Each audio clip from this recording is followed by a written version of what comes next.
সুপ্রিয় দর্শক মণ্ডলী, ফ্রন্টলাইন দেখার আমন্ত্রণ জানাচ্ছি আপনাদের সবাইকে। দর্শক মণ্ডলী, আমাদের সঙ্গে রয়েছেন সাবেক সচিব আবু আলম শহীদ খান, এরপরে আছেন কূটনৈতিক বিশ্লেষক রাহিদ এজাজ। দুজনকে স্বাগত জানাচ্ছি স্টুডিওতে। আবু আলম শহীদ খান, আপনি জানেন এই মুহূর্তে ওয়্যার সার্ভিসে যে খবরাখবর আসছে তাতে দেখা যাচ্ছে যে পাকিস্তানি কর্তৃপক্ষ বলছেন 24 থেকে 36 ঘন্টার মধ্যে ভারত পাকিস্তানি সীমানায় হামলা আক্রমণ শোনাতে পারে, এই খবর দেওয়া হয়েছে এবং বেশ কিছু বিশ্ব গণমাধ্যম এই খবরটি প্রচারিত হয়েছে। পাকিস্তানের প্রতিরক্ষা মন্ত্রী, পাকিস্তানের তথ্যমন্ত্রী এই খবরকে তারা বলেছেন যে হ্যাঁ, এই ধরনের খবর আমাদের কাছে আছে। তো আপনি কি মনে করেন ভারত পাকিস্তান যুদ্ধ অত্যাসন্ন? সেরকমটা এখন মনে করছি না, কারণ দুটো দেশের তো পারমাণবিক শক্তি আছে, সুতরাং ওখানে একটা ব্যালেন্স অফ পাওয়ার আছে। আর আপনি যাদের কথা বলেন, পাকিস্তানের তথ্যমন্ত্রী এবং ডিফেন্স মিনিস্টার, তারা যেভাবে বলছেন যে 34 ঘন্টা বা 30 ঘন্টা, এটা ইন্টেলিজেন্স রিপোর্টের উপরে ভিত্তি করে বলছেন। এখন আমাদের ইন্টেলিজেন্স রিপোর্টগুলো অনেক সময় নানান কারণে তৈরি করা হয়, নানানভাবে বিশ্লেষণ করা হয়। যদিও বর্ডারে তো অবশ্যই একটা পাহেলগ্রামের ঘটনার পরে যে ঘৃণ্য হত্যাকাণ্ড হয়েছে ওখানে, সেটার পরে ভারতের এবং পাকিস্তানের মধ্যে যে সম্পর্ক, যে একটা শান্তি, প্রশ্নবোধক শান্তি যে ছিল, মোটামুটি দেখা যেত যে তারা শান্তিতে আছেন কিছু কিছু ঘটনা ছাড়া। তো সেটার একটা অবনতি ঘটেছে, এই ব্যাপারে কোনো সন্দেহ নেই। এবং একটা প্রিপারেশন দুই পক্ষেই আছে যে তারা তাদের বর্ডার সিকিউর করার চেষ্টা করছেন। বর্ডারে সৈন্য মোতায়েন করা হয়েছে, অন্যান্য যে যুদ্ধের যে সমস্ত জিনিসপত্র, বিমান বলেন এবং অন্যান্য বোমা, সব কিছু মিলে তারা দুই পক্ষের প্রিপারেশন আছে। এর মধ্যে তো আরেকটা খবরও তো বাইরে আসছে যে আমেরিকা মনে হয় মেডিয়েট করার একটা চেষ্টা করছে। তো ইরান মিডিয়েট করতে চেয়েছে। সো আমরা অপেক্ষা করে দেখতে পারি যে আসলে কি অবস্থা যাবে। যদি যুদ্ধ লাগে, হয়তো বর্ডারে কিছু স্ক্রিমেজ শেষ হবে, বর্ডারে কিছু গোলাগুলি, যেটা হচ্ছে কিন্তু অলরেডি এখান থেকে হয়, পাকিস্তান থেকে হয়, আবার ভারত থেকে হয়। তো সেরকমই হয়তো প্রোটেক্টেড একটা ওয়ারের হলেও হতে পারে, বাট আমি নিশ্চিত না যে তারা একেবারে বড় কোনো যুদ্ধে জড়িয়ে পড়বেন। অনেক ধন্যবাদ। রাহিদ, আপনার কি মনে হয়? আমাকে যদি জিজ্ঞেস করেন, খুব লার্জ স্কেলে যুদ্ধ এখনই বেঁধে যাবে বা আজকাল, যেটা ওই তাদের তথ্যমন্ত্রী আতাউল্লাহ বলেছেন গতকাল রাতে, এবং খুব কোইন্সিডেন্স হচ্ছে উনি যখন ডনের যে নিউজটা আমরা দেখি, এর আগে কিন্তু 3 সার্ভিসেস চিফ এবং চিফ অফ জেনারেল স্টাফ আর এনএসএ রাজনাথ সিং এদেরকে নিয়ে মোদি মিটিং করে যেটা অপারেশনাল ফ্রিডম দিয়েছে। তো অপারেশনাল ফ্রিডম দেওয়ার অর্থ হচ্ছে যে কোনো সময় পেহেলগামের যে 22 তারিখের বিয়োগান্তক ঘটনা, তার একটা বদলা নেওয়ার বিষয়। তো ওই সময় মনে হচ্ছিল যুদ্ধবোধ হয়ে যায়। আর আজকে ভোর পর্যন্ত যেটা আমি দেখেছি, থেমে থেমে কিন্তু গোলাগুলি আছে, টানা গোলাগুলি হচ্ছে। তারপর দুপক্ষ একে অন্যকে দোষারোপ করা, পাল্টা দোষারোপ, এগুলো যখন আছে। কিন্তু সে জায়গায় এবারের আপনার উপমহাদেশ বিভক্তির পরের এবারের ডাইমেনশনটা ভিন্ন। এজন্যই 65 বছরের সিন্ধু চুক্তিতে প্রথমবারের মতো হাত পড়েছে। যে হাত পড়েছে 65 বছরের সিন্ধু চুক্তি থেকে সরে আসার কথা বলছে, যেটা ওয়ার্ল্ড ব্যাংকে নিয়ে আপনার ইন্ডিয়া পাকিস্তান সেটাকে আর একটু মডিফাই করা যায় কিনা, ক্লাইমেটিক চেঞ্জ সহ নানান কারণে। তো একতরফাভাবে এখান থেকে সরে আসা, এবং সরে আসার পরে ভারতে যেমন আমরা একটা দেখছি যে যুদ্ধের দামামা, যেটা ভারতীয় গণমাধ্যম এবং বিজেপি সহ, বিশেষ করে বিজেপি ক্ষমতাসীন দল যেভাবে বলছে যে সারা দেশ যুদ্ধের জন্য এক কাট্টা, এরকম একটা জিনিস। এবং তাদের মিডিয়া তো অনেক স্ট্রং, সোশ্যাল মিডিয়া আরও বেশি। যদি আমি 5 আগস্টের পরে বাংলাদেশ ইন্ডিয়া রিলেশনশিপের ডিনামিক্স দেখি, কাজেই অনেক সময় মেইন স্ট্রিম মিডিয়াও কিন্তু সোশ্যাল মিডিয়ার এই প্রোপাগান্ডা, ডিসইনফরমেশন, এগুলোতে মোটিভেটেড বা ইনফ্লুয়েন্স হয়। তো সেই জায়গাতে এক ধরনের যুদ্ধ রব আছে ভারতের দিক থেকে। আবার পাকিস্তানও বলছে 65 বছরের সিন্ধু চুক্তির রথটাকে ঘিরে যে এখানে রক্ত গঙ্গা বইবে। তো আমি মনে করি কি একটা কৌশল, পাল্টা কৌশল এমন আছে, কিন্তু লার্জ স্কেলে একটা হবে কিনা সেটা কিন্তু প্রশ্নচিহ্ন। যদিও আমরা নানান রকম ইন্ডিকেশন পাই যে উত্তেজনা বাড়ছে প্রতিনিয়ত, বিশেষ করে কালকের পর। আজকে ব্যাক টু ব্যাক স্পেশাল 3টা ক্যাবিনেট মিটিং হয়েছে, সিকিউরিটি, ইকোনমিক্স, আর একটা ভুল আমি বোধহয় ফলো করতে পারিনি।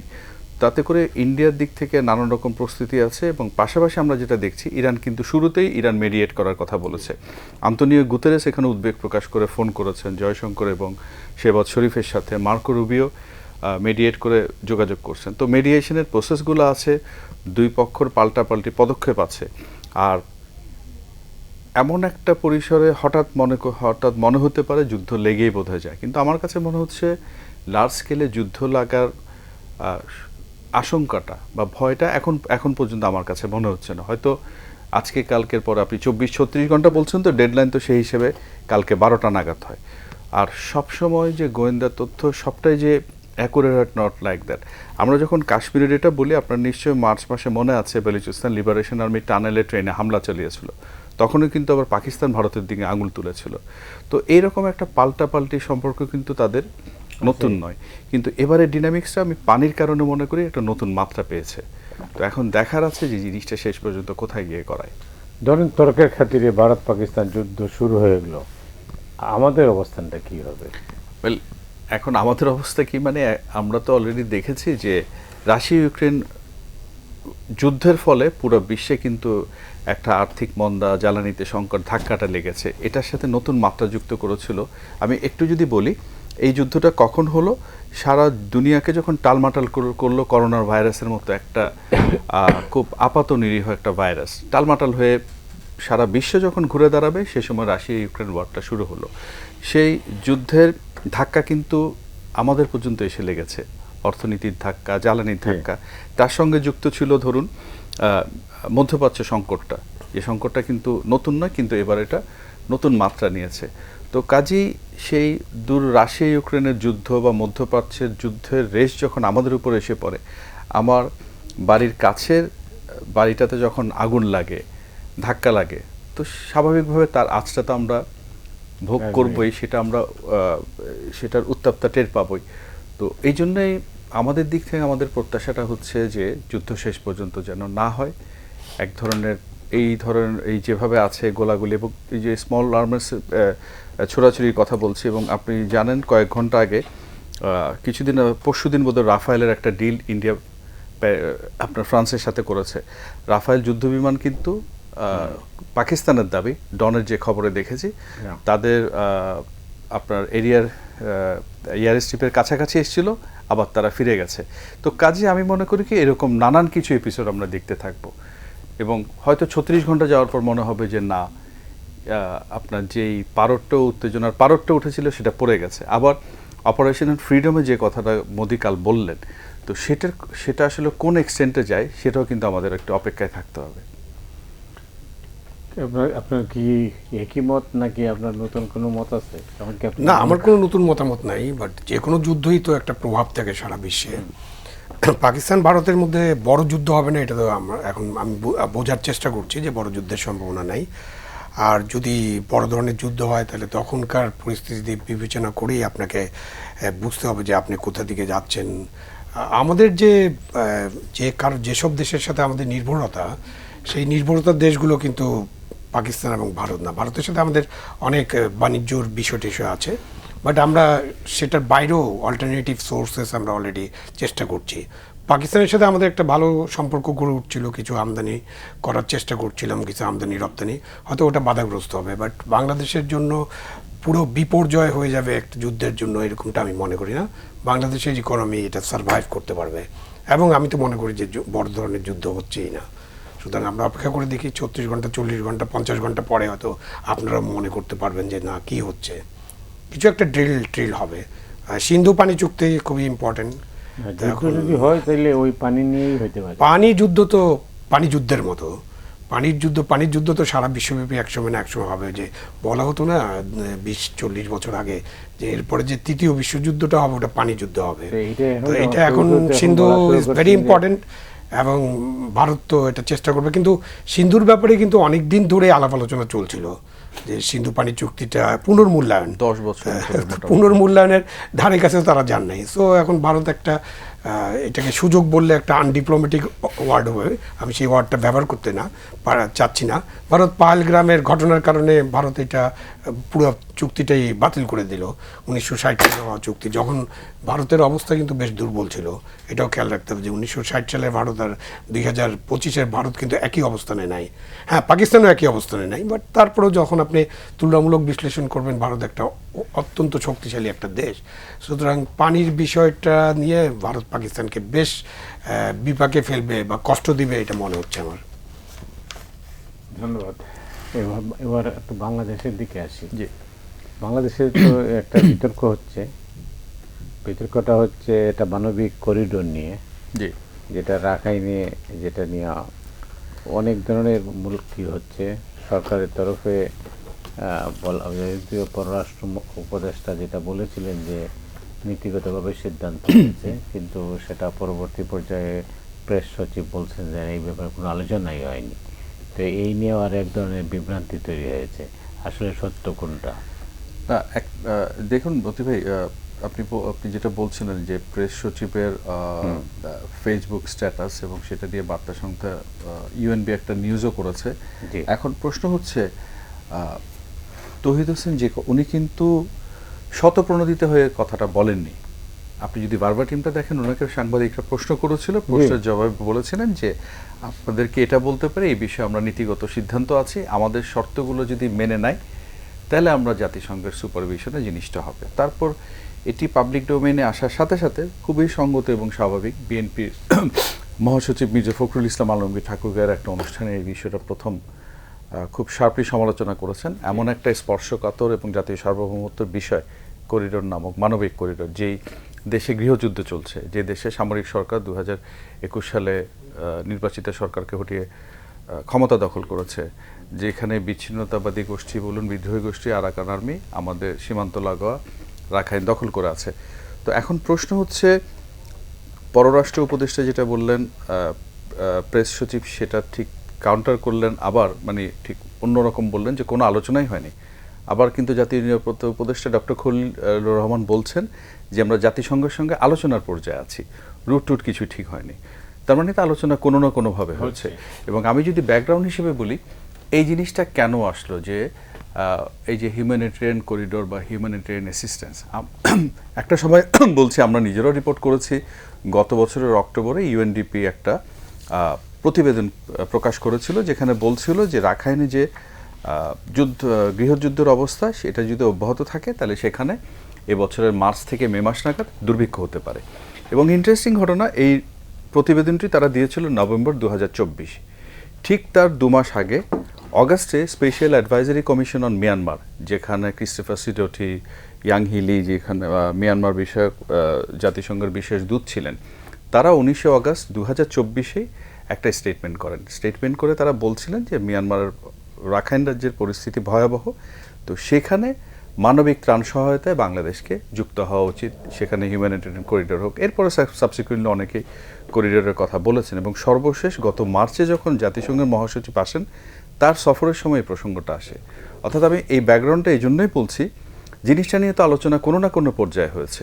এখন বাংলাদেশ কেন করিডোরের বিষয়টাতে বলছে, মানে আমাকে যদি জিজ্ঞেস করেন, আমি ফেমিন হবে কি হবে না সেটা তো একটা বিষয় আছে, তার চেয়ে বড় কথা হচ্ছে 2023 সালের নভেম্বরে অপারেশন 1027 পিডিএফ বা আপনার জান্তা বিরোধী শক্তিরা যে অপারেশন শুরু করেছিল, তখন থেকে এই বছরের এপ্রিল পর্যন্ত, এপ্রিলের মাঝামাঝি পর্যন্ত একটা হিসাব হচ্ছে 1,10,000 রোহিঙ্গা নতুন করে বাংলাদেশে ঢুকেছে। গড়ে 25 থেকে 42 জন রোহিঙ্গা ঢুকছে। তো এইভাবে যদি ঢুকতে থাকে, এটা আমাদের জন্য এমনিতে অ্যালার্মিং। তো সেই জায়গাতে এমন চিন্তা হয়তো, আমি হয়তো বলছি, আমি তো আসলে ঠিক পুরো ভিতরে কি হয়ে গেছে একদম খুব কনক্রিটলি জানি না, তাদের মধ্যে এই চিন্তা কাজ করেছে এমন একটা করিডোর নিয়ে আমরা কাজ করতে পারি কিনা। এখানে আরেকটা তথ্য দিয়ে রাখা ভালো, বিগত সরকারের আমলে জানুয়ারি থেকে জুন আমি যতটুকু জানি 3 থেকে 4 দফায় ঔষধ এবং ভ্যাকসিন গেছে, কোনো মানবিক করিডোর না, কিচ্ছু না, কিন্তু বোঝাপড়া করে গেছে। এরপরে যে খুব আয়োজন করে যখন যাচ্ছিল, বার্মিস আর্মি বলছে না, তোমাদেরকে আমরা অ্যালাউ করবো না। তো এখন প্রশ্ন হচ্ছে, মানবিক করিডোর নিয়ে একটা স্পর্শকাতর বিষয়, সেটাতে স্টেক হোল্ডারকে, অবশ্যই political party, political actors, civil society, আপনার সিকিউরিটি স্টাবলিশমেন্টে আগে যারা কাজ করেছে এরকম এক্সপার্ট যারা আছেন, তো নানান পক্ষকে নিয়ে তো আমি মনে করি নিজেদের মধ্যে যখন 2-4 মাস আলোচনা হচ্ছে, তাহলে এদেরকে যুক্ত করে আলোচনার ক্ষতি কী ছিল ছোট গ্রুপে, সেটা করে তো আমাদের কিছু মত নিয়ে প্রস্তুতিটা নেওয়া দরকার। আমরা যখন করিডোর বলি, এই করিডোর ট্রানজিট আপনার নিশ্চয় মনে আছে, এটা একটা বড় বিতর্কের বিষয়। ট্রানজিট করিডোর বললে এখানে সিকিউরিটি, তারপর যুদ্ধ, সমরাস্ত্র, নানান বিষয় চলে আসে। খুব সঙ্গত কারণে আসে, ওকে ফাইন, আমি মিয়ানমারের, আমি ধরে নিলাম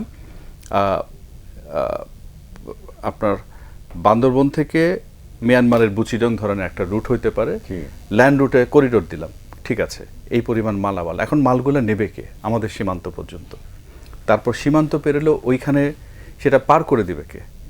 এটা কি জাতিসংঘের পক্ষে একা তত্ত্বাবধান করা সম্ভব? এরিয়াল স্ট্রাইক যদি সেই কনভয়ের উপরে হয় কিংবা গ্রাউন্ডে যদি হয়, তো এরকম নানান স্পর্শকাতর বিষয় আছে, এক নম্বর। দ্বিতীয় কথা হচ্ছে, এটা কিন্তু সার্বভৌমত্বের প্রশ্নও জড়িত। তো এমন একটা জিনিস নিয়ে আমি মনে করি কি একটা থ্রেড বিয়ার ডিসকাশন এবং খুব সিরিয়াস আলোচনা করে আমাদের নীতিগত সিদ্ধান্ত বলুন বা যে কোনো পরিসরে বলুন আমাদের যাওয়া উচিত। এখন পাবলিকলি আসছে বলে এটার একটা আউটক্রাই শুরু হয়েছে, এবং আজকে সকালে দেখেছি ইউএনের ঢাকা অফিস থেকে একটা বলছে যে সবগুলো পক্ষ যদি অনুমতি না দেয় আমাদের তো এখানে করার কিছু নাই।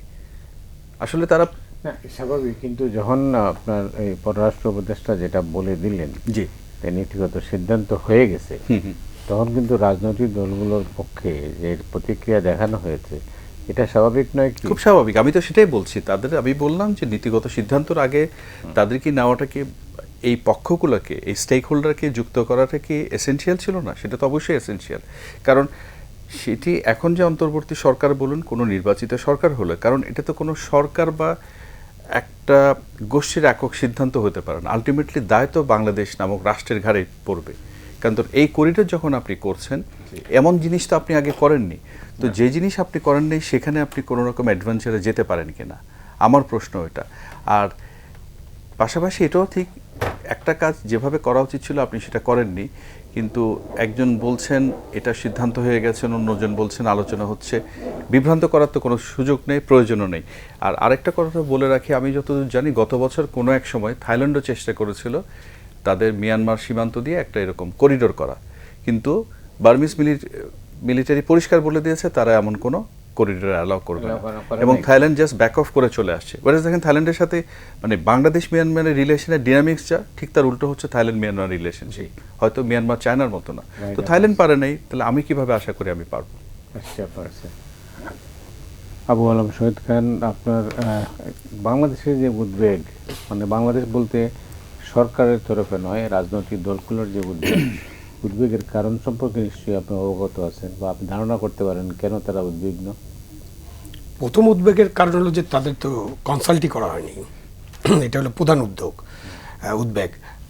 তাদের জানতে হবে তো, মানে রাজনৈতিক দলগুলো যে এই আলাপ আলোচনা যেগুলো আমরা এখন জানতে পারছি বা আমরা তথ্য সংগ্রহ করতে পারি, তো রাজনৈতিক দলগুলো তো এইসব আলাপ আলোচনায় ছিল না, তথ্য সংগ্রহ হয় নাই। সুতরাং তাদেরকে তো এইগুলো জানাতে হবে, জানানোর পরে না আপনি একটা সিদ্ধান্তে পৌঁছবেন।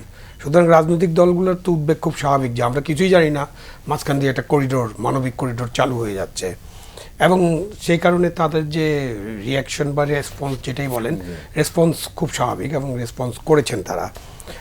এখন ধরেন যে কোনো বিষয়ে রেসপন্স রিয়াকশন তো হয়ে গেছে, এটা নিয়ে তো এখনও আলোচনা শুরু করা উচিত ছিল, মানে সেটা কিন্তু আমরা শুরু করতে পারিনি, মানে দেখিনি। আর আমরা সরকারের পক্ষে 3 জনের 3 রকম মতামত প্রকাশিত হয়েছে।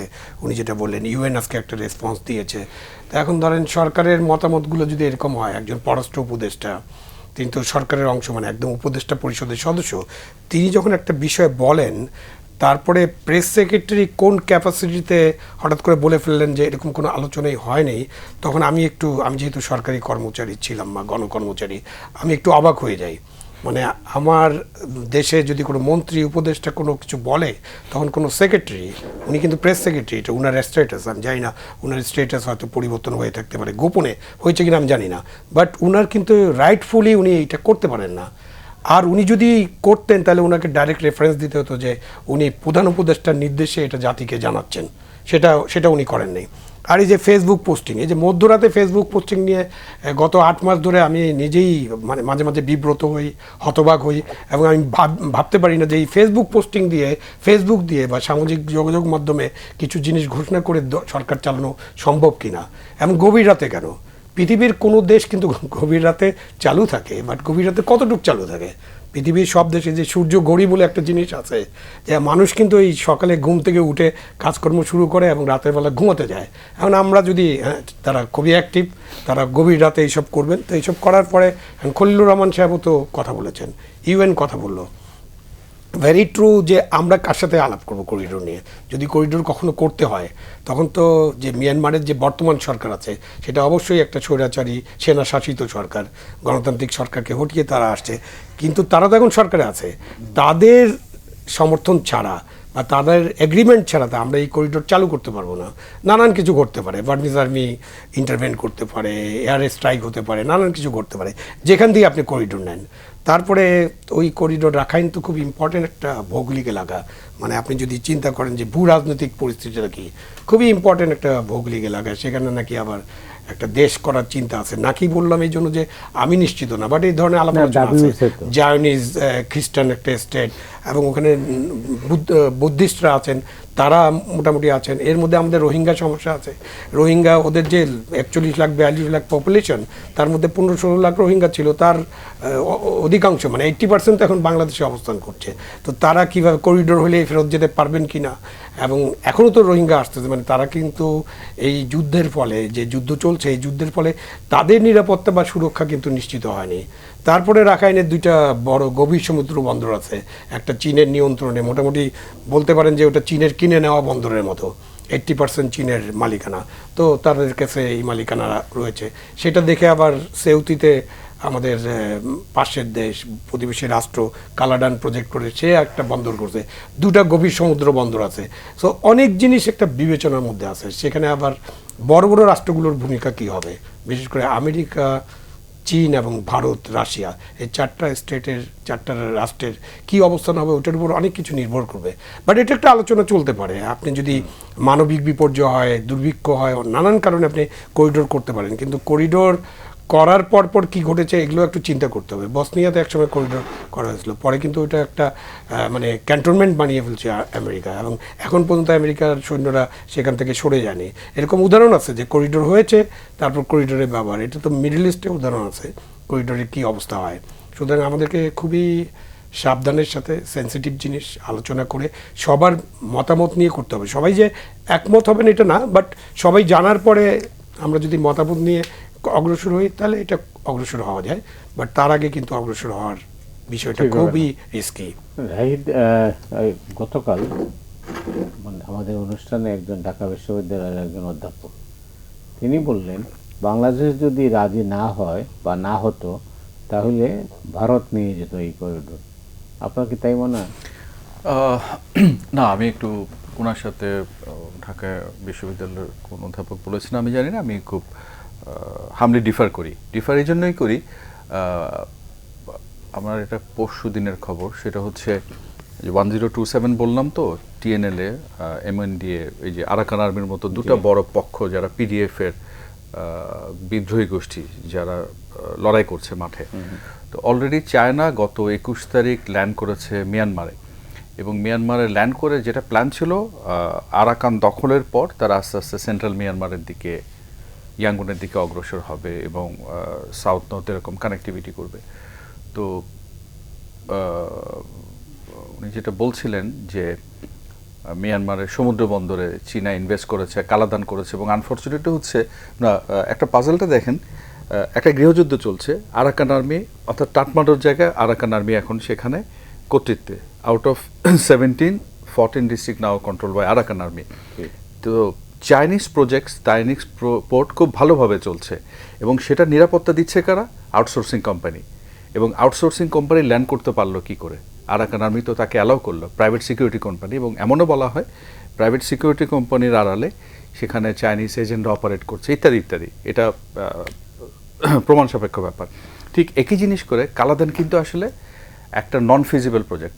কালাদান কিন্তু অপারেশনালাইজ তারা করতে পারেনি। আমি খুব ইন্ডিয়ান সোর্সে শুনেছি তারা এখন হাত কামড়া যে এত টাকা কেন তাদের পানিতে গেল কিনা। তো তারাও করতে চাচ্ছে যে ঠিক আছে লজিস্টিক্স এটা সেটা নানান কিছু আছে, আমরা সেখানে করতে দেই কেন, অন্তত 3-4 মাস ধরে চেষ্টা করছে চীনের মতো একই রকম প্রাইভেট সিকিউরিটি এজেন্সি দেওয়া। কোনো সুযোগ তারা পাচ্ছে না, পাওয়ার কথাও না। যদি নিশ্চয়ই আপনার মনে আছে আজ থেকে বছর পরে 5 আগে আরাকানের বিরুদ্ধে একটা অপারেশনে ভারতের সহায়তা মিয়ানমার সেনাবাহিনী পেয়েছে এবং সেই জন্য তাদের মধ্যে চরম একটা বৈরিতাপূর্ণ অবস্থান ছিল। কিন্তু গত 1 বছর আমরা দেখেছি, অন্তত আমি গোটাচারেক খবর দেখেছি যেটাতে দেখা গেছে দিল্লিতে বেশ কিছু গুরুত্বপূর্ণ প্রোগ্রামে আরাকান আর্মির প্রতিনিধিরা অংশ নিয়েছেন।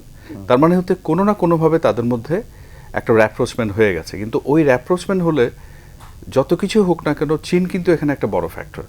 সেখানে সামরিক জান্তা থাকুক, আপনার সুচি থাকুক, এবং নিশ্চয় মনে আছে সুচি শেষ দিকে কিন্তু চীনকে কনভিন্স করতে গিয়েছিলেন, শেষ রক্ষা তার হয়নি। কাজে কেউ যদি ব্যাখ্যা দেন যে বাংলাদেশ না নিলে ভারত ওই জায়গাটা নিয়ে নিবে এবং করিডোর হবে, এটি বোধহয় একটু উচ্চাশা। কারণ চীনের প্রতি কিন্তু মিয়ানমারে এক ধরনের চরম এই হেজিমনিক অ্যাটিটিউডের কারণে সাধারণ বার্মিজদের এক ধরনের ঘৃণা বা হেট্রেড আছে। এরপরও তারা ঘুরে ফিরে মনে করবে যে চীনেই তাদের ত্রাণকর্তা। তো কাজেই সেখানে সিজ ফায়ার বলুন বা অনেকেই বলে আপনার যেই স্ক্যাম সেন্টারগুলো আছে যেখানে ক্যাসিনো হয়, বিটকয়েনের ব্যবসা হয়, ড্রাগস ট্রেড হয়, আর্মস ট্রেড হয়, ওগুলোতে কিন্তু চীনের বড় ভূমিকা আছে। এবং আমরা নিশ্চয়ই জেনেছি যে বাংলাদেশে কিছু লোক সেখানে ট্র্যাপড হয়ে মিয়ানমারে ঢুকে গেছেন। তো কাজেই আমার কাছে চীনের ইনফ্লুয়েন্সটা মিয়ানমারের উপর এতটাই বেশি, এত বিস্তৃত, সেখানে বাংলাদেশ বাদ দিয়ে ভারত ঢুকে যাবে সেটি হওয়ার কোনো কারণ আছে বলে আমার কাছে অন্তত যৌক্তিক মনে হয় না। আমি অন্তত তাই বিশ্বাস করি। করিডোর নিয়ে আবার একটা নতুন আমি অনুষ্ঠানে আসার আগে আমি এটা লেখা পড়ছিলাম, বলা হচ্ছে যে করিডোর হচ্ছে খুব ঝুঁকিপূর্ণ বিষয়। আপনার কি মনে হয়? না, অবশ্যই করিডোর ঝুঁকিপূর্ণ। অলরেডি আমরা এগুলো আলোচনা করছি। আপনার ভূরাজনৈতিক যে অবস্থান, তারপরে আপনার যে সিকিউরিটি কনসার্ন, এটা তো আছেই। এবং বিশ্বের বিভিন্ন জায়গায় যে করিডোর হয়েছে সেগুলোর কি বর্তমান অবস্থা, পরিণতি কি, সেটা দেখতে হবে। এবং দুই পক্ষের তো এগ্রিমেন্ট লাগবে। এখন আপনি কার সাথে এগ্রিমেন্ট করবেন? আরাকান আর্মির সাথে করবেন? আরাকান আর্মিকে তো আপনি, বা আরাকান যে স্বাধীন রাষ্ট্র তো নয়, সুতরাং তাদের সাথে তো আমাদের কোনো কূটনৈতিক সম্পর্ক নেই। সুতরাং আপনার এই আলোচনার মধ্যে অবশ্যই মিয়ানমার একটা রোল প্লে করবে, এবং মিয়ানমার তো প্রতিবাদপত্র পাঠিয়েছে আমাদের ফরেন মিনিস্ট্রিতে ইতিমধ্যে। সুতরাং এই ঝুঁকিপূর্ণ সিদ্ধান্ত, এটা ঝুঁকিপূর্ণ অবশ্যই, এবং এই সিদ্ধান্ত নেওয়ার আগে আমাদের অনেক কিছু চিন্তা ভাবনা করে করতে হবে। এই একটু আগে যে আলোচনাটা আপনি আনলেন যে কি ভারত নিয়ে যাবে, এটা তো উনি ব্যাখ্যা দিয়েছেন। তারপরে একটু ধরেন আপনি ম্যাপটার দিকে খেয়াল করেন যে আপনি যদি দুর্ভিক্ষের জন্য কোনো দেশের দুর্ভিক্ষ, মানে বলা হচ্ছে যে প্রায় 80% উৎপাদন বন্ধ হয়ে গেছে, কৃষিতে উৎপাদন নাই অন্যান্য কারণে, এবং তার কারণে 80% লোক ক্ষতিগ্রস্ত হবে। তো তাদেরকে আপনি মানবিক সাহায্য দিতে চাইলেও কত বড় মানবিক সাহায্য লাগবে, মানে প্যাকেজটা কত বড় হবে, সেইটা আপনি আইজল বা কিংবা ওদের কোনো বিমানবন্দরে নিয়ে তারপরে করিডোর করে পাঠাবেন, সেটা কিন্তু খুবই একটা অসম্ভব চিন্তা। এটা আমাদের চট্টগ্রাম সমুদ্র বন্দরের ব্যবহার করে তখন আপনি যদি করিডোর কখনো হয়, যদি প্রয়োজন হয়, আর এর মধ্যে যদি ঝামেলা মিটে যায়, তাদের মধ্যে যদি কোনো ট্রুস হয়, যেটা চেষ্টা চলছে অলরেডি, সেই ট্রুস হয়ে গেলে তো আপনি বার্মিজ বা মিয়ানমার কর্তৃপক্ষ নিজেই এই কাজটা করতে পারবে।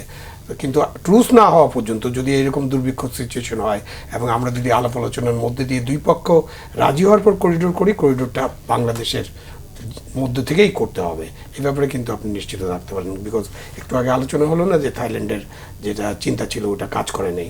তো এই অর্থে বাংলাদেশ খুব গুরুত্বপূর্ণ একটা সিদ্ধান্তের মানে ইয়াতে আছে, জাংচারে আছে। এখন সিদ্ধান্ত নেবে কি নেবে না, সেসব অনেক চিন্তাভাবনা আছে, চিন্তাভাবনা করতে হবে আমাদেরকে। ধন্যবাদ। রাহিদ, আপনি নিশ্চয়ই জানেন যে আমরা কিছুদিন আগে, 1 সপ্তাহখানেক আগে আমাদেরকে বলা হলো যে 1,80,000 রোহিঙ্গাকে ফেরত পাঠানোর ব্যাপারে একটা মোটামুটি উদ্যোগ নেওয়া হয়েছে, এবং সেটা কি হয়েছে। এই খবর যখন বের হলো, এরপরেই একটা খবর বের হলো যে 1,30,000 নতুন করে বাংলাদেশে প্রবেশ করেছে। তাইলে এটার ফিউচার কি? না, এটার ফিউচার আমি তো ধরেন 17তে আসলো, 18-19 তখন থেকে ইভেন 17-র সময় তো বোধহয় আমি আমরা রিপোর্ট ছেপেছিলাম যে মিয়ানমারের শর্ত মেনে চুক্তি চীনের প্রভাবে, এবং এত হারিডলি অগাস্টে এক্সোডাস হলো, 25শে নভেম্বর চুক্তি করে ফেললাম। তো সেপ্টেম্বর অক্টোবর 3 মাসে এমন কিছু ঘটেনি, অথচ দেখেন ডিসেম্বরের 10 তারিখ প্রায় 14 বছর পরে হিউম্যান রাইটস কাউন্সিলে জেনেভাতে 14 বছর পর মিয়ানমারকে নিয়ে মানে কান্ট্রি স্পেসিফিক মিটিং ছিল। অর্থাৎ ইন্টারন্যাশনাল প্রেশার যখন মাউন্ট হচ্ছিল, যখন বলা হচ্ছিল text book example of ethnic cleansing, তো এত হারিডলি হিসাস করে আমার এই চুক্তিটা করাটা কত সঙ্গত ছিল, এবং চুক্তিটা যে আসলে একটা দুর্বল ছিল সেটা তো এর মধ্যে প্রমাণিত। তো আমি তো মনে করি এই রোহিঙ্গাদের আপনি 80s এবং 90s যে ডিনামিক্সে ফেরত পাঠাই দিয়েছেন, সেটা এখন বসে চিন্তা যে বা যারা করেছিল বা যারা করছে তারা কিন্তু আসলে বাস্তবতার মধ্যে নেই। কারণ তখন দুই সরকার মিলে, আপনি বলতে চাচ্ছেন এটা ওয়ার্ক করবে না, কারণ তখন তো দুই সরকার মিলে করেছিল।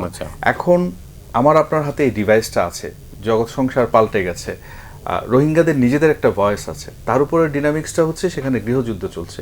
তো সেই অবস্থায় আপনি 1,80,000 বা 2,80,000 লিস্ট মানলেন কি মানলেন না, সেটাতে বড় বিবেচনা। এখানে একটু ব্যাকগ্রাউন্ড বলি। আপনি বিমস্টেকের 4 তারিখে সিনিয়র জেনারেল মিন অং লায়ংয়ের সাথে আমাদের কেয়ারটেকার ইন্টারিম গভর্নমেন্টের হেড প্রফেসর ইউনুসের একটা মিটিং হয়েছিল।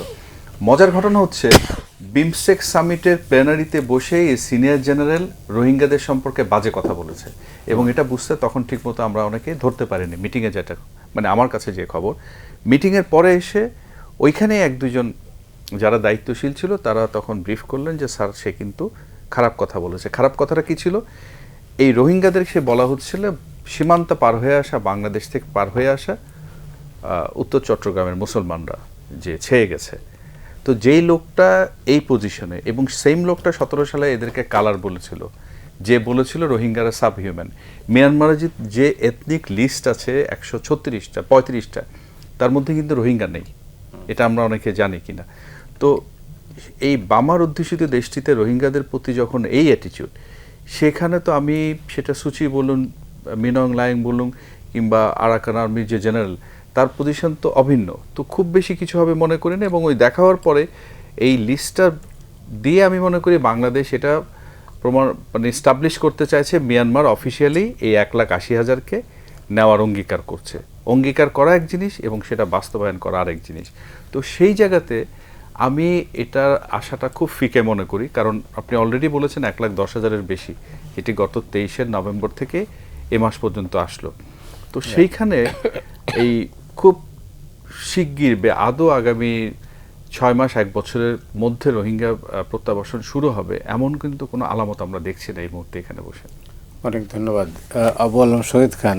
যখন আমরা করিডোর নিয়ে আলোচনা করছি, এবার আমি একটা জিনিস লক্ষ্য করছি যে সংস্কার আর নির্বাচন দুইটাই কিন্তু হারিয়ে গেছে সংবাদ মাধ্যমের মার্কেট থেকে বা পাতার থেকে। এটার কারণ কি? এটা কি ডাইভার্ট করার কোনো ইস্যু? যদি আপনি ষড়যন্ত্র তত্ত্বে বিশ্বাস করেন, যেটাতে আমি বিশ্বাস করি না, তাহলে এটা একটা ডাইভার্সন হলেও হতে পারে। বাট এই আলোচনা বাট এই আলোচনা হঠাৎ করে আসে না, এই আলোচনাটা বেশ অনেক দিনের ফসল, সেই জন্য আমি এটাকে ডাইভার্ট করার ইস্যু মনে করি না। আমাদের তো আসবে ইস্যুজ আসবে, এবং কয়েকদিন জাগ্রত থাকবে। জাগ্রত পার্টি নামে একটা দলও হচ্ছে নাকি এখন, তো জাগ্রত থাকবে এবং তারপরে ইস্যু আবার হারিয়ে যাবে। সংস্কার নির্বাচন আমাদের একটা প্রধান ইস্যু। সংস্কার নির্বাচন নিয়ে কাজ করতে হবে, এবং ওই নির্বাচন নিয়ে তো যে সরকার মানে ভোটের মাধ্যমে নির্বাচিত সরকার, সেই সরকারটা আসলে গুরুত্বপূর্ণ। কিন্তু আমাদের দেশে দেখা গেছে যে সরকার যাই হোক না কেন, এখন অন্তর্বর্তীকালীন সরকার বা সামরিক সরকার ছিল, কখনো কখনো নির্বাচিত সরকার থাকে, তারা কিন্তু মানে ইস্যুজে, যেসব ইস্যুজে প্রত্যেকের একটু মতামত নেওয়া দরকার, যারা সক্রিয় আছেন, যিনি এটা বলছেন যে রাজনৈতিক দল আছে, সিভিল সোসাইটি আছে, সিকিউরিটি যারা নিয়ে কাজ করেন বিশ্লেষকরা আছে, সেনাবাহিনীর প্রাক্তন থাকতে পারেন, আমার সিভিল সার্ভিসের বা জুডিশিয়ারির লোকজন থাকতে পারেন, যারা বর্ডার ট্রিটি নিয়ে কাজ করেন, জমি টমি নিয়ে, তারাও থাকতে পারেন। তাদেরকে নিয়ে যে আলাপ আলোচনা করে একটা কিছু করা, এটার প্রবণতা বা এটার চিন্তাও নাই আমাদের দেশে, যেটা কিন্তু ভারতে আছে। ভারতে দেখেন যে কোনো বড় ক্রাইসিসে তারা সবাই একসাথে হয় এবং তারা একসাথে মিলিত হয়ে একটা সিদ্ধান্ত নেয় এবং সরকারকে সমর্থন করে ওই ইস্যুতে। আমাদের দেশে এটা আমরা কখনো দেখতে পারিনি, এবং এটা হবে কি না আমি জানি না, বাট এটা হওয়া দরকার। যদি আমি পরিবর্তিত বাংলাদেশের চিন্তা করি, যে আমরা স্বাধীনতা অর্জনের পরে আমাদের যে লক্ষ্য ছিল সেই লক্ষ্য আমরা অর্জন করতে পারিনি, স্বপ্ন বাস্তবায়িত হয়নি, 90-এর অভ্যুত্থানের স্বপ্ন বাস্তবায়িত হয়নি, তবে 24-এর অভ্যুত্থানের পর আপনি যে নতুন বাংলাদেশের কথা বলা হচ্ছে, বাংলাদেশ এবং নতুন বাংলাদেশ ধরেন বাংলাদেশেরই পরিবর্তনের যে কথা বলা হচ্ছে, সেটা যদি করতে চাই তাহলে কিন্তু এই পরিবর্তনগুলো আসা উচিত ছিল, যেটা আসে নেই। তো এখানে প্রত্যাশা এটা করা যেতে পারে যে প্রধান উপদেষ্টা, আমাদের কথাবার্তা তো কেউ শুনে কিনা আমি জানি না, বাট যদি শুনে থাকেন তাহলে প্রধান উপদেষ্টা কিন্তু এই ইস্যুতেই রাজনৈতিক দলগুলো যেহেতু রেসপন্স করেছে তাদেরকে ডেকে কথাবার্তা শুরু করতে পারেন। কথাবার্তা হওয়াটা খুব জরুরি। কথাবার্তা না হলে এটা নিয়ে একটা শঙ্কার সৃষ্টি হবে, এবং ওই যে আপনি বললেন যেটা এখন সন্দেহ হবে যে ও কি আরাকানে ওখানে কিছু করে একটা কিছু সমস্যা লাগিয়ে আমরা নির্বাচনটাকে ডিলেট করতে চাই কেনা। নির্বাচন নিয়ে তো এমনি অনেক কথা, কেন এই যে কি ডিসেম্বর, জুলাই, মার্চ, আবার মাঝে মাঝে বিভিন্ন উপদেষ্টা বিভিন্ন কথা বলেন। একজন বলেই ফেলেন যে 5 বছর রাখতে চায় জনগণ। আবার আল জাজিরার সাথে ইন্টারভিউ একটু কথা আছে, একজন উপদেষ্টা বলছেন এটাই নির্বাচিত সরকার। হ্যাঁ, এটা নির্বাচিত সরকার কিভাবে বলছে, মানে নির্বাচন এবং অভ্যুত্থানের মধ্যে যে তফাৎ আছে এটা যদি কেউ কেউ যদি এই ফাইন লাইনটা বুঝতে না পারে তাহলে তাকে তো কথা বলে লাভ নেই। আপনি একটা গণ অভ্যুত্থানের মধ্য দিয়ে সরকার, ছাত্র জনতার অভ্যুত্থানের মধ্য দিয়ে এই সরকার গঠিত হয়েছে। এই সরকারের পিছনে ছাত্র জনতার এবং দেশের তখনকার মানুষের সমর্থন ছিল, ভোট তো দেয়নি তারা। অ্যান্ড দেন আমাদের রাজনৈতিক দলগুলো যারা পালিয়ে গেছেন তারা ছাড়া, তাদের সাথে থাকা দলগুলো ছাড়া সব দল এই সরকার গঠনে রাজি ছিল। সরকারের ইয়াতে শপথের সময় ছিলেন। আমাদের সুপ্রিম কোর্টে এটা রেফার করা হয়েছিল, সেখান থেকে একটা রেফারেন্সের উত্তর এসেছিল, এবং আমাদের রাষ্ট্রপতি, যেটা গত পার্লামেন্ট দ্বারা নির্বাচিত, তিনি এই শপথ পড়িয়েছেন। সেই অর্থে এই সরকারের যে নৈতিক এবং আপনি আইনগত বৈধতা সেটা আছে। তার মানে আপনি বলতে পারেন না যে এই সরকারটি একটা নির্বাচিত সরকার। আপনি যখন এটা বলেন তখন মনে হয় তাহলে কি এই নির্বাচিত সরকার হলে আমাদের তো মেয়াদ 5 বছর, তখন একটা কোশ্চেন কেউ করতে পারে, তার মানে কি এই সরকারের মেয়াদ 8ই আগস্ট 7ই আগস্ট থেকে 5 বছর হবে কিনা, তো সেটার উত্তর পেতে হবে। সুতরাং এটা যারা বলেন তারা অভ্যুত্থানের মধ্য দিয়ে গঠিত সরকার আর নির্বাচনের মধ্য দিয়ে গঠিত সরকারের মধ্যে যে ফাইন লাইন আছে এটা তারা বুঝতে ভুল করেন। এটা বলার কারণে সন্দেহ, অবিশ্বাস এবং শঙ্কা সৃষ্টি হয়। যেখানে আমরা ঐক্যমত্যের চিন্তা করছি সেখানে এইসব কথা বলা মানে ঐক্যমত্য থেকে দূরে সরে যাওয়া। ঐক্যমত নাই বললেই তো কমিশন হয়েছে। হ্যাঁ, সেটাও তো আরেকটা জিনিস যে আপনি ঐক্যমত্য কমিশনও করেছেন, এবং এইসব কমিশনের ব্যাপারে নানান লোকের ব্যাপারে তো নানান কোশ্চেন বলা হয় যে এরা বিদেশি নাগরিক। এখন বাংলাদেশেই জন্ম, বিদেশি নাগরিক, তারা এখানে এসে কাজ করতেই পারেন, বাট কোনো দেশের এই লেভেলে তাদেরকে দায়িত্ব দেওয়া হয়েছে কিনা একটু খুঁজে দেখলে বাংলাদেশ হবে একটা উদাহরণ, মানে রেকর্ড, যে বাংলাদেশের কনস্টিটিউশন নিয়ে যিনি কাজ করছেন তিনি নাকি বিদেশি নাগরিক, বাংলাদেশের যিনি সিকিউরিটি অ্যাডভাইজার হিসেবে কাজ করছেন তিনি নাকি বিদেশি নাগরিক, এবং আরও কমিশনের অনেকে নিয়ে বলা হয় যে তারা সব বিদেশি নাগরিক। তো এই জায়গাটায় কিন্তু অনেক আলাপ আলোচনার বিষয় আছে। তারা ভালো কিছু দিতে পারলে তো খুব ভালো, কিন্তু যত তাড়াতাড়ি দিবেন তত ভালো, নাহলে এগুলো নিয়ে বিতর্ক শুরু হবে। এবং এটা তো কনসালটেন্সি দিয়ে তো দেশ চলে না।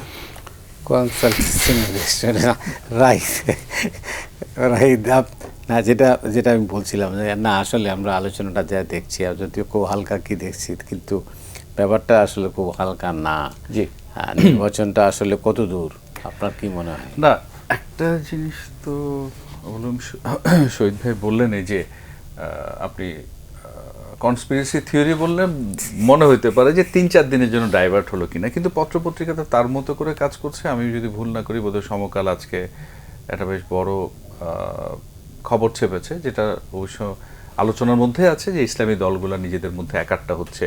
তারপর আমরা যদি দেখি, মানে আমি জিনিসগুলো কীভাবে দেখি, লন্ডনে বেগম জিয়ার সাথে জামাতের আমির ডক্টর শফিক সাহেবের মিটিংয়ের পরে একটু সুইং কিনা, একটু পজিশন যেভাবে মনে হচ্ছিল ঠিক 2 মিনিটে সেখান থেকে সরে আসে, এরকম নানান কিছু যেমন আছে। কিন্তু অন্যদিকে আমরা সংস্কারের কথা বলছি, মানে রোড টু, এই সংস্কারটা কেন রোড টু ডেমোক্রেসি বা রোড টু ইলেকশন যে নামে অভিহিত করেন না কেন, তো সেই জায়গায় টাইম বাউন্ড অ্যাকশন প্ল্যান নিয়ে কিন্তু নানান সন্দেহ, দ্বিধাদ্বন্দ্ব দোলাচল কিন্তু আছে। এবং এই দ্বিধাদ্বন্দ্ব সন্দেহ দোলাচলের কারণ হচ্ছে যে নানানজন নানান কথাবার্তা বলা। এই যে আপনি একটু আগে উনি যেটা বললেন যে ছাত্র জনতার অভ্যুত্থানের মাধ্যমে যে সরকারকে বেছে নেওয়া আর ব্যালট বাক্সে আমার ভোটাধিকার দিয়ে একটা সরকারকে 5 বছরের জন্য নির্বাচন তো করা, দুটার কিন্তু একেবারেই তফাৎ আছে, গুণগত অনেক তফাৎ আছে। হ্যাঁ, আপনি যেভাবে ত্যক্ত বিরক্ত হতে পারে যে আমাদের মূলধারার বড় দুই দলের তাদের রাজনৈতিক কর্মকাণ্ড এবং রাজনৈতিক তৎপরতার নামে তারা বিভিন্ন সময় যা করেছেন, গণতান্ত্রিক প্রতিষ্ঠানগুলোকে নষ্ট করেছেন, দুর্বৃত্তায়ন হয়েছে, লুটপাট হয়েছে, নানান কথাবার্তা বলে এসে সুশাসনের কাছে ধারে কাছেও তারা যাননি। কিন্তু তাই বলে আপনি যান নাই বলে এখন এই বিশেষ পরিস্থিতিতে 5 আগস্ট ঘটলো, যে অনেকের ধারণাও ছিল না 5 আগস্টের 2-4 দিন আগে আসলে 15 বছর ধরে ক্ষমতায় থাকা একটা দলকে সরানো যাবে কিনা, সেটা হয়েছে। এই ছাত্ররাই সামনে এসেছিল, তারাই বুক চিতিয়ে দাঁড়িয়েছিল, কিন্তু পাশাপাশি এটাও মনে করতে হবে আপামর জনগোষ্ঠী নানান বয়সে, ধরো যে ঢাকা ইউনিভার্সিটি বন্ধ ছিল, তখন তো প্রাইভেট ইউনিভার্সিটির ছাত্রছাত্রীরাই ফ্রন্টলাইনার ছিলেন, এবং আওয়ামী লীগ এবং তার জোটসঙ্গীরা ছাড়া এটা কিন্তু ভুলে গেলে চলবে না যে সকল রাজনৈতিক শক্তি মত তাদের সঙ্গে ছিল, সঙ্গে থেকেই এই পরিবর্তনটা ঘটিয়েছে। এখন কথা হচ্ছে যে ঐকমত্যের কথা বলছেন, ভিন্ন মত হইতে পারে, সেটা করিডোর হোক, নির্বাচনের প্রসেস বলেন, সব কিছুতে যে 10টা মতের সবটাই সবাই দিবে তা না, কিন্তু মেজরিটি মতের মধ্যে আসতে হবে। এখন কথা হচ্ছে এই পরিবর্তনটা চেয়েছি কেন, যেতে সুশাসনের অভাব সহ নানান সংকট ছিল দেশে। তো সেই মূল এজেন্ডা ভুলে গিয়ে যদি আপনি মনে করে থাকেন যে আমরা এখন ভালো চালাচ্ছি বা ভালো আছি, সেটার জন্য আমাদেরকে 5 বছর চাইছে। এখন যদি আমাকে বলেন ল অ্যান্ড অর্ডার সিচুয়েশনটা কি, পুলিশ সপ্তাহে কালকে চিফ অ্যাডভাইজার যে কথাটা বলছিলেন, এখন নির্বাচন করতে গেলে সাবেক সচিব হিসেবে উনি গুরুত্বপূর্ণ দায়িত্বে ছিলেন, উনি ভালো করে বলতে পারবেন যে ল অ্যান্ড অর্ডার এখন যেভাবে আছে, ভোটার হিসেবে সাধারণ মানুষকে জিজ্ঞেস করলে তো তাদের এই শঙ্কা, একসময় এই রক্তারক্তি কাটাকাটি ছাড়া আমরা দক্ষিণ এশিয়ার অন্য দেশের মতো বাংলাদেশেও দেখতাম না, এই পুলিশ দিয়ে আসলে তারা সেটা পারবে কিনা, এটা তো একটা বড় প্রশ্ন। দলীয়করণ হয়েছে এবং পুলিশের অবস্থা ভিত নড়ে গেছে। তো এই রকম মৌলিক জায়গাগুলোতে আমি মনে করি কি হাত দেওয়া দরকার, যাতে করে আপনি টাইম বাউন্ড, আপনি যে ডিসেম্বর বলুন কিংবা আগামী বছরের জুন বলুন, আমার হাতে সময় কিন্তু আছে 8 মাস থেকে 14 মাস, সেই অনুযায়ী আমি কাজগুলো করছি কিনা। আর জগতের সকল সংস্কার তো আমার পক্ষে করা সম্ভব না, আর আমি একটু শক্ত হয়ে যায় কিনা, আমরা অভ্যুত্থান বলি, পরিবর্তন বলি, অভ্যুত্থান পরিবর্তন কি এই এত ব্যাপক আমূল সংস্কারের জন্য মানুষ চেয়েছিল কিনা, সেই প্রশ্নটা কিন্তু সামনে চলে আসে। তারা কি এত সংস্কারের জন্য চেয়েছিল, না কিছু কিছু জায়গায় সংস্কার চেয়েছিল? কাজে আপনি যদি নিজের মতো করে চাপিয়ে দেন, তাইলে কিন্তু যেই রেজিমটা বিদায় নিল বা বিদায় নিতে বাধ্য হলো, তার সাথে কিন্তু আপনার কোনো গুণগত তফাৎ থাকছে না, এটাও মনে রাখা দরকার। গুণগত পরিবর্তন, এটা একটা মৌলিক প্রশ্ন। না, এটা অবশ্যই মৌলিক প্রশ্ন, কারণ এটা তো কোনো ডিক্লারেশনও ছিল না। তো আমরা জানি যে অভ্যুত্থানের তো আমাদের চোখের সামনে ঘটেছে, আমরা তো বাইরে ছিলাম না। এবং যারা এখন এই নেতৃত্ব দিচ্ছেন, তারা গত 15 বছর বা গত 10 বছরে সরকারি ব্যবস্থা, সুশাসন, ভোট নিয়ে কি কথা টথা বলেছেন কিনা তার প্রমাণও কাছে বলেন নেই, সোজা কথা কিছুই বলেন নেই। তো এইখানে আরেকটা গুরুত্বপূর্ণ জায়গা হচ্ছে যে অক্সফোর্ড ইউনিভার্সিটির একটা গবেষণা আছে অভ্যুত্থান নিয়ে, এবং তারা 90 সাল থেকে 100টার বেশি দেশের অভ্যুত্থান নিয়ে তারা গবেষণা করছে। গবেষণা করার পরে তারা অনেকগুলো তাদের কনক্লুশন, তার একটা কনক্লুশন হলো 3.5% মানুষ, জনগোষ্ঠী যদি অভ্যুত্থানে অংশগ্রহণ করে তখন সরকারের পতন ঘটে যায়। তা এখন আপনি যখন ভোটের কথা আর অভ্যুত্থানের কথা আলোচনা করি, সেখানে এটাও আলোচনা করতে হবে, বাংলাদেশে কিন্তু রেকর্ড আছে 87% মানুষ ভোট কেন্দ্রে যায়, 80%-এর উপরে মানুষ ভোট কেন্দ্রে যায়, তাই না? তো আপনি 80% মানুষ ভোট দিয়ে যখন সরকার গঠন করে, আর আপনি একটা অভ্যুত্থানের মধ্যে যে সরকার গঠন হয়, আপনাকে একদম ক্লিয়ারলি বুঝতে হবে যে ভাই এটা হলো 3.5% অথবা 5%। আমাদের সামনেই তো ঘটছে, সুতরাং এটা তো আমরা জানি যে কতটুকু ঘটছে, কি ঘটেছে। তো সেই জিনিসটা আপনার মাথায় রাখতে হবে যে আপনি ওদেরকে রিপ্রেজেন্ট করতেন। সুতরাং আপনি যখন এই অনেক বেশি বাড়াবাড়ি করবেন, অনেক বেশি কিছু চাপিয়ে দেওয়ার চেষ্টা করবেন, তখন কিন্তু এটা বুমেরাং হয়ে যেতে পারে।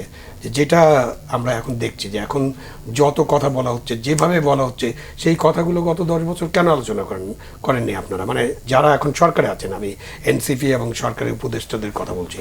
বিএনপি করেছে, বিএনপি তো 31 দফা তারা প্রস্তাব পেশ করেছিল, তারা সরকারের কী পরিবর্তন চায়, তারা তত্ত্বাবধায়ক সরকার চায়।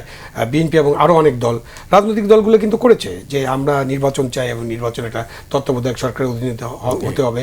তো এই ব্যাপারে বিএনপি কাজটা করেছে এবং বিএনপির এই কাজটাকেও কিন্তু কেউ কোনো আলোচনায় করিনি আমরা, যারা এখন আমরা অনেক বড় বড় সংস্কারের কথা বলছি, তখনও কিন্তু আমরা কেউ এই আলোচনাগুলো করিনি। তার মানে কি? তার মানে হঠাৎ করে একটা অভ্যুত্থান হলো, আমাদের 1400 মানুষ রক্ত দিয়েছেন শিশুসহ, তাদের রক্তের উপর দাঁড়িয়ে আমি একটা সরকার যখন গঠন করলাম, আমার কাছে হঠাৎ মনে হলো যে আমি সব কিছু করে ফেলবো এবং বাদবাকি কারোই কোনো রোল নেই। মাঝে মাঝে এরকমও তো বলা হয় যে আপনারা তো 15 বছরে কিছু করতে পারেননি। আরে ভাই, 15 বছরে কিছু করতে পারিনি, আপনি অভ্যুত্থানের স্টোরি দেখেন না। আপনি আইয়ুব খানের বিরুদ্ধে যে লড়াই শুরু হয়েছিল 62 সালে বা 57 সালে, তো সেই লড়াই হতে হতে তো 12 বছর লেগেছে। আপনি জেনারেল এরশাদের বিরুদ্ধে যে লড়াই প্রথম দিন থেকে শুরু করেছিল, ঢাকা ইউনিভার্সিটি থেকে শুরু হয়েছিল, আমি একদম স্পষ্ট মনে আছে যে এই সামরিক শাসনের প্রতিবাদ ঢাকা ইউনিভার্সিটিতে হয় এবং জেনারেল এরশাদের পেটোয়া পুলিশ এবং অন্যরা আক্রমণ করে। তো এই লড়াই তো 8 বছর লাগছে এটা ঠিক করতে।